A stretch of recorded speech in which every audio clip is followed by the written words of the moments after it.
Selamat datang pemirsa ke dalam acara pelajaran sekolah sahabat kita pada hari ini. Saat ini kita masih belajar di buku Amsal. Masih dalam sebuah judul besar, Kata-kata Hikmat. Oke, kita akan melihat apa kata-kata hikmat yang bisa kita pelajari pada hari ini. Nah, namun sebelum kita mulai, alangkah baiknya berkat dan hikmat yang kita dapatkan pada hari ini tidak kita makan sendiri, Bang, ya. Tapi dihadirkan juga untuk seluruh anggota yang saat ini sedang berada di rumah kita. Jadi jangan lupa panggil keluarga Anda duduk bersama-sama untuk duduk, mendengarkan firman Tuhan, ambil Alkitab Anda, mungkin catatan Anda. Kita akan melihat pelajaran kita pada hari ini dan apa maknanya dalam hidup kita. Nah, karena apalah gunanya kata-kata hikmat jika itu tidak bermakna, tidak kita hidupkan firman ini. Oke, kita akan lanjut. Kita telah masuk di sebuah pelajaran yang berjudul Kita semuanya sederajat. Oke, ayat inti kita mari kita baca di Amsal 20 ayat yang ke-12. Ambil Alkitab Anda, pastikan yang kita baca pada hari ini adalah ayat yang sama seperti di Alkitab Anda. Oke, Amsal 20 ayat 12. Pertanyaannya adalah, apa yang ayat ini ajarkan kepada kita tentang harga dari manusia? Di Amsal 20 ayat 12 dikatakan, telinga yang mendengar dan mata yang melihat, kedua-duanya dibuat oleh Tuhan. Wah, jadi menarik nih ya. Ya, di sini mau diangkat baru saja bahwa di setiap organ-organ tubuh semuanya sebenarnya sederajat. Ya. Sama-sama diciptakan oleh Tuhan. Gak ada yang lebih besar, gak ada yang lebih kecil. Semuanya berperan untuk menjalankan fungsi daripada tubuh itu. Pernah ada cerita tuh Bang ya tentang anggota tubuh yang saling bertengkar. Wah, saya ini yang paling penting nih karena saya ini mata. Oh enggak, saya ini lebih penting karena saya ini mulut. Ya. Tapi firman Tuhan katakan semuanya ini dibuat sama Tuhan dan semuanya sama pentingnya. Nah, sebuah pertanyaan yang bisa menjadi perenungan kita adalah, kalau telinga yang mendengar dibuat oleh Tuhan, mata yang melihat juga diciptakan oleh Tuhan, mulut ini diciptakan oleh Tuhan. Kira-kira harus digunakan untuk apa dan untuk siapa? Wah, ada satu ayat yang katakan, karena kita ini buatan tangan Tuhan, diciptakan untuk melakukan setiap perbuatan-perbuatan baik. Artinya, kita tahu saya ini milik siapa. Betul. Kita menemukan kembali identitas kita kalau kita tahu telinga saya ini milik Tuhan. Betul. Jadi, apakah bisa saya gunakan seenaknya? Contohnya kita punya, ini ada buku. Buku ini contohnya punya Bang Andre. Apa boleh saya robekin? Kan enggak dong. Betul. Saya harus gunakan buku ini untuk Bang Andre, ya kan? Buku ini pun harus digunakan untuk kegunaannya sesuai dengan yang menciptakan dia. Betul. Jadi sahabatku, kita bisa pelajari satu hal pertama ini, bahwa dari mata yang melihat, telinga yang mendengar, semuanya harus digunakan untuk kemuliaan Tuhan. Amin. Gimana Bang? Ya, sebenarnya di sini juga mau diangkat ya. Alkitab mengajarkan dalam Kisah 17 ayat 26 bahwa semua manusia itu adalah ciptaan Tuhan ya. Jadi mau diangkat persamaan, seperti setiap organ semuanya diciptakan Tuhan sederajat. Setiap manusia juga sebenarnya sederajat ciptaan Tuhan. Tetapi saat ini teori-teori evolusi sangat mengganggu pengertian dasar kita. Jangan mengatakan kita ini terbentuk secara kebetulan dengan semua teori-teori kosmos. Inilah yang mengakibatkan ketika kita tidak tahu bahwa ada pencipta, maka terjadilah sebuah kesenjangan. Ya. Karena semuanya hanya sebuah kebetulan, tanpa ada satu tangan yang menciptakan. Itu bukanlah kebetulan. Ya, itulah sebabnya salah satu Presiden Amerika Serikat, Thomas Jefferson, menegaskan kesetaraan semua manusia justru karena mereka itu diciptakan. Makanya tidak ada boleh namanya perbudakan. Karena ada pencipta, sehingga semuanya itu adalah sederajat. Ini adalah penciptaan di dalam tangan Tuhan. Dan di dalam Dia saja kita memiliki kesetaraan. Ya, jadi memang ini adalah suatu landasan yang sangat penting, yang dasar, yang setan coba rubah, hancurkan. Ya, ketika itu dirobohkan, maka manusia ini melihat tidak ada yang di atas mereka, mulai yang namanya terjadinya penindasan-penindasan dan saling meninggikan diri. Jadi inilah taktik setan di saat kita lupa bahwa kita semua setara sama di mata Tuhan. Ya kan? Tak ada yang beda. Ada satu lagu yang bilang begitu kan. Kalau kita lupa landasan dasar itu, kita akan lupa juga siapa kita, Betul. dari mana kita berasal, dan apa tujuan hidup kita. Betul. Mungkin kita tahu, oh tujuan hidup saya adalah untuk mengikuti Tuhan. Ya. Tapi kita menjadi saling membedakan satu dengan yang lain. Kita mulai merasa bahwa diri kita lebih hebat dari yang lain. Betul. Dan itu artinya kita sedang menginjak-injak Tuhan juga. Ya. Ya kan? Karena kita menginjak-injak ciptaannya. Betul. Oke. Selanjutnya dikatakan, sekarang walaupun kita memiliki pencipta yang sama, tapi bukan berarti kita ini sama. Nah, ini menarik nih. Bahkan bayi yang lahir secara kembar, Ya. mereka secara perilaku mereka pun tidak betul-betul mirip. Betul. Nah, di dalam Korintus, Paulus menceritakan tentang perbedaan kita Ya. dan stres di mana mereka bisa membawa kepada sebuah perasaan yang lebih superior, tetapi seharusnya bisa menolong kita untuk saling menolong satu dengan yang lain. Ya. Ya. Jadi di satu sisi kita melihat bahwa kita semua ini sama ciptaan Tuhan, tapi nggak semuanya sama. Betul. Bukan berarti dia bicara sama secara karakter, Betul. sifatnya sama, ya Betul. kan? Tapi di balik perbedaan itu, gantinya kita merasa saya lebih hebat dari orang yang lain, kita harusnya merasa bahwa saling Saling menutupi, membantu, ya. saling membantu, saling memenuhi. Ya. Ini yang menariknya, di suatu sisi ya Tuhan tidak membuat semuanya itu sama semua, ya. Tapi landasan dasar yang harus dimengerti, semuanya itu adalah ciptaan yang tidak boleh saling menindas, tapi saling melengkapi untuk memuji dan memuliakan nama Ya. Tuhan, gitu. Dan juga dikatakan bahwa mata tidak bisa berkata kepada tangan, saya tidak butuh kamu. Betul. Atau Betul. kepala yang mengatakan kepada kaki, saya tidak butuh kamu. Jadi sahabatku, semua organ kita ini, kita digambarkan sebagai satu tubuh. Betul. Oke, di rumah tangga kita, di komunitas kita, di tempat kerja kita, dimanapun kita berada, kita digambarkan sebagai satu tubuh. Ya. Dan satu tubuh ini nggak bisa kita bilang, oh saya nggak butuh kamu karena kamu begini. Betul. Ya kan? Sama kayak tangan, tiba-tiba kalau tangan saya bilang, saya nggak mau nulis. Lah, gimana dong? Betul. Dia kalau mau dipakai nulis, saya nggak butuh kamu. Nggak bisa begitu, ya kan?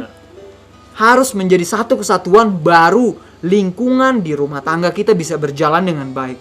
Tempat kerja kita baru bisa berjalan dengan baik apabila masing-masing tidak merasa bahwa yang satu lebih hebat dari yang lain. Kalau kita merasa saya lebih penting daripada orang yang lain, Betul. waduh itu akan rusak, akan terjadi kesenjangan. Masing-masing akan saling menyalahkan. Ya. Akan bilang, loh tugas kamu kayaknya lebih kecil daripada tugas saya. Betul. Wah ini bahaya sekali nih, ya kan?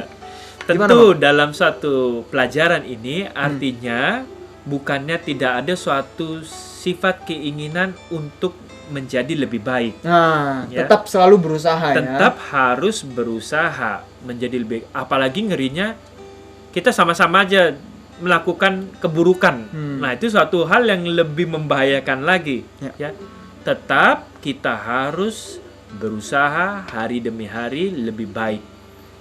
Tentu dengan kesamaan adalah kita masing-masing tadi harus saling melengkapi. melengkapi satu dengan yang lain. Karena di pelajaran yang berikutnya sebenarnya ya, dosa adalah alat penyama lainnya yang bersifat universal. Ini jangan menjadi kita sama dalam dosa. Nah, Ya. Ini tentu menjadi mengerikan. Ya. Tentu kita tidak boleh sama di dalam dosa, apalagi janganlah kau sama dengan dunia. Ya. Tapi sebelumnya, apa yang membuat kita juga sederajat, kita bisa baca dalam Amsal 20 ayat 9. Oke, di Amsal 20 ayat 9 dikatakan, siapakah yang dapat berkata, aku telah membersihkan hatiku, aku tahir daripada dosaku. Siapa yang bisa bilang begitu? Ya kan? Betul, betul. Jadi salah satu hal yang membuat kita setara juga adalah karena kita adalah sama-sama makhluk yang berdosa. Ya. Itu yang menarik, ya. Dan tentu makhluk yang berdosa yang sama-sama telah mempunyai satu jalan keluar, Ya. ya. Disitulah kita akan teruskan.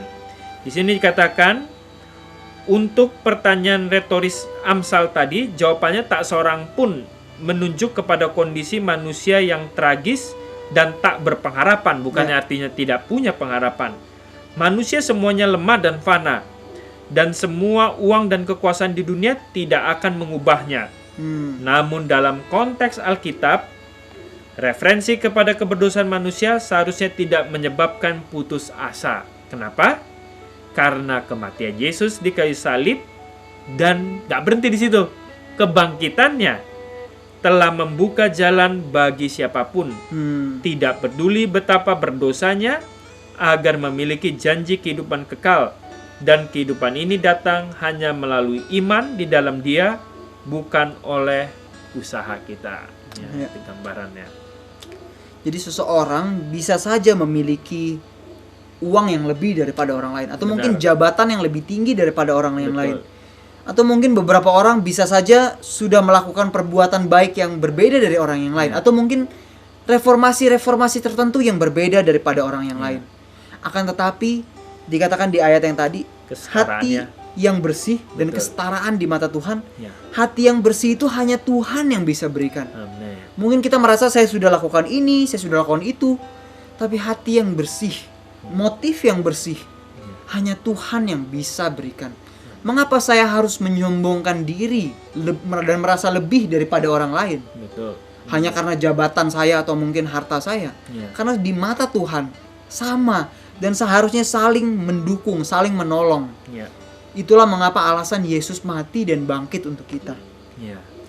Lalu berikutnya dikatakan, jika seorang manusia tidak dapat dengan usahanya sendiri mendapatkan perbuatan baiknya sendiri, mendapatkan keselamatan, dan itu hanya sepenuhnya oleh kasih karunia yang diterima manusia sebagai orang yang berdosa karena dia menerima dan percaya kepada Yesus.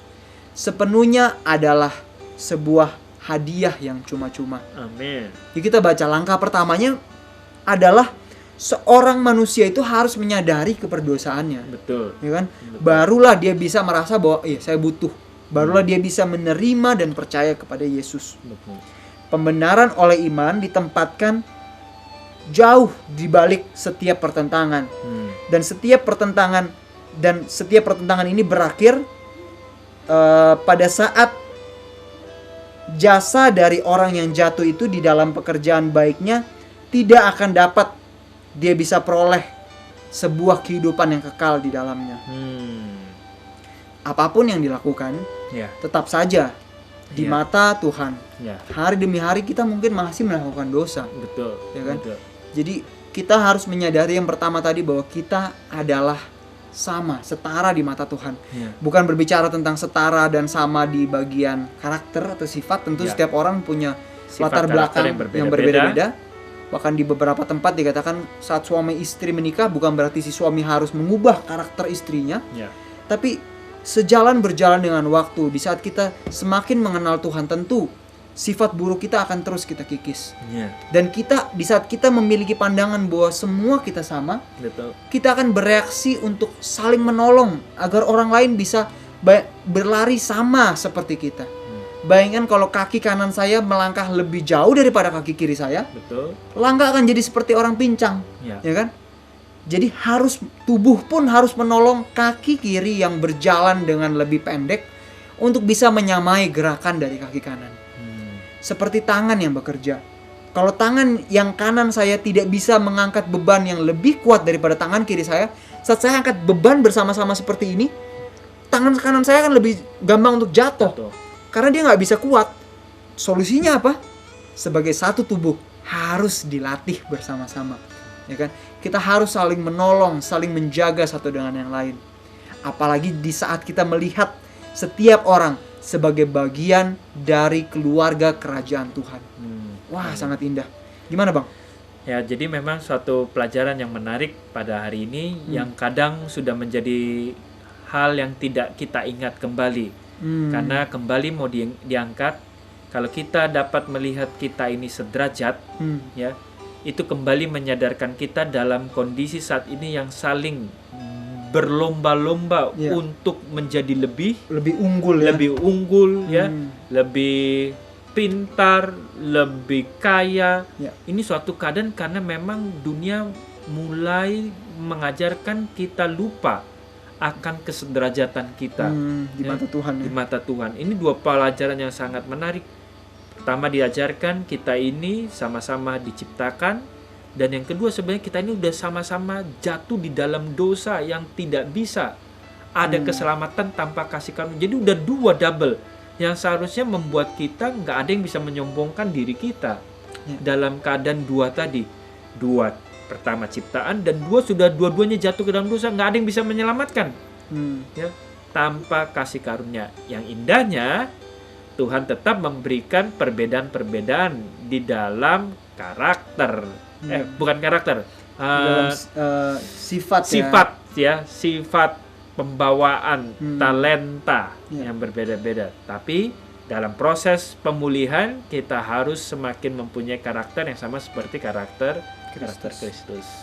Jadi adik-adikku di rumah, bagi Anda yang mungkin merasa kayaknya kalian cukup pandai di salah satu bidang pelajaran tertentu, kita ketahui pelajaran kita hari ini bahwa kita semua adalah satu tubuh. Saat kita lihat ada teman kita yang mungkin kurang begitu pintar di bidang pelajaran tertentu, mungkin para orang tua bisa mengajak anaknya untuk ajak teman-temannya belajar bersama di rumah. Wah, itu adalah salah satu sarana yang sangat baik kita bisa menjalin kekeluargaan, saling menolong, ya kan. Mereka juga bisa melihat bagaimana Tuhan bekerja dalam kehidupan keluarga kita. Atau mungkin bagi teman-teman yang merasa memiliki problem kendala, mungkin ada pergumulan tertentu. Anda bisa ajak teman-teman Anda, yuk kita berkumpul yuk. Ngapain? Berkumpul, saling sharing, saling berbagi, saling menguatkan. Wah, itu akan menjadi suatu kesaksian yang luar biasa. Saat kita saling berdoa bersama-sama, setiap orang pasti punya masalah. Dan masalahnya pasti berbeda-beda. Mungkin masalah keluarga, masalah anak, masalah mungkin ada hutang, pekerjaan, dan lain-lain. Ajak sahabat Anda, tetangga Anda berkumpul. Yuk kita berkumpul yuk, setiap malam mungkin. Atau setiap sore, jam 5, jam 6, jam 7. Ajak berkumpul. Atau mungkin di hari weekend, hari Minggu, kumpul di rumah. Yuk kita bikin doa bersama. Saling berbagi, ceritakan masalahnya. Kita doakan bersama-sama dan lihat apa yang Tuhan sanggup lakukan di saat kita saling bersatu, saling berkumpul. Mungkin di jemaat ada sesuatu yang kita rasa, waduh ini orang nih gak beres nih. Saling ada kebencian, ada pergesekan. Saudaraku, ajak berkumpul, bertemu, bicara. Karena tidak ada masalah yang tidak bisa diselesaikan. Salah satu yang kalimat yang terakhir ditanyakan di sini. Apakah kita sering merasa bahwa kita itu lebih hebat daripada orang lain? Atau mungkin kita merasa lebih lemah daripada orang yang lain? Kita tidak seharusnya membandingkan diri kita seperti itu. Karena jika tidak, bagaimana salib itu mengatakan kepada kita tentang kesamaan kita? Bahwa kita ini sama sebetulnya. Sama-sama berdosa dan harus ditebus oleh Tuhan. Nah, seringkali problem muncul dalam kehidupan karena kita tuh tidak puas. Kita tidak puas, lalu kita saling membandingkan dengan orang lain. Seperti yang Bang Andre cerita tadi. Bahkan di sekolah sekalipun disusun sebuah sistem di mana adanya ranking. Yang ranking 2 selalu berusaha, kalau saya nggak mau ranking 2, saya maunya ranking 1, saya mau kalahkan orang lain. Itu sifat yang sebenarnya adalah sifat yang dimiliki oleh si setan, ya kan. Saya nggak mau kalah, di pekerjaan juga gitu. Waduh, si ini udah naik jabatan, udah naik gaji, saya harus kalahkan dia. Jadi akan berusaha sebagaimana caranya untuk saling menjatuhkan. Sebuah sifat yang sangat buruk yang adalah berakar dari yang dimiliki oleh setan terdahulu.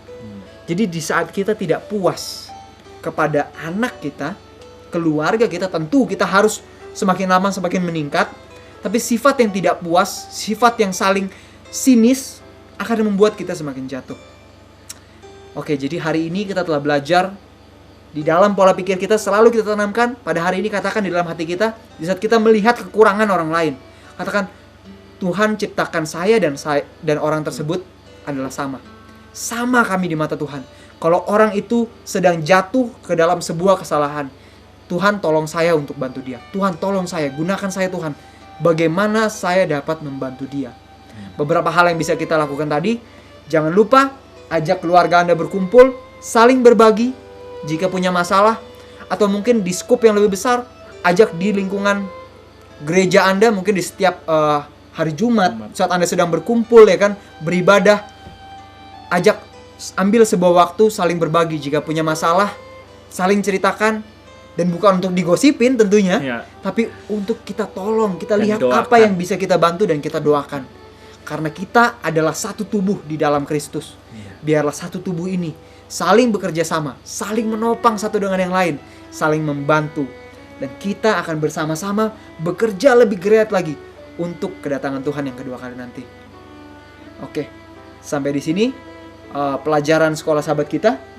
Dan jangan lupa bagikan kisah ini kepada satu orang pada hari ini. Dan jangan lupa, acara ini juga akan datang di hari yang berikutnya, hari besok harinya, di waktu dan jam yang sama.